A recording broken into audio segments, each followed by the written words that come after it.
ડીસામાં રખડતા ઢોરોનો વધતો ત્રાસ, લાખો રૂપિયાના કોન્ટ્રાક્ટ છતાં નગરપાલિકા નિષ્ક્રિય।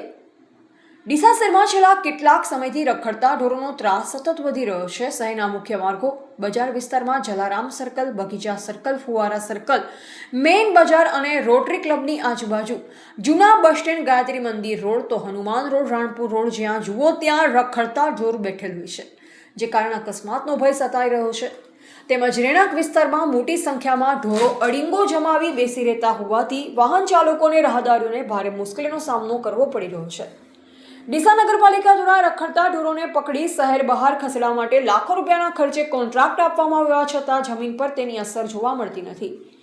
શહેરના વિવિધ વિસ્તારોમાં હજુ પણ ઢોરોના ટોળા રસ્તા પર જોવા મળતા હોવાથી નગરજનોમાં ભારે રોષ જોવા મળી રહ્યો છે।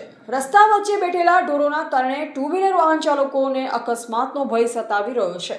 ખાસ કરી રાત્રિ સમયે દ્રશ્યતા ઓછી હોવાના કારણે અકસ્માતની શક્યતા વધી જાય છે। અનેકો વખત ઢોરોની અડફેટે લોકો ઈજાગ્રસ્ત થવાના બનાવો પણ સામે આવ્યા છે।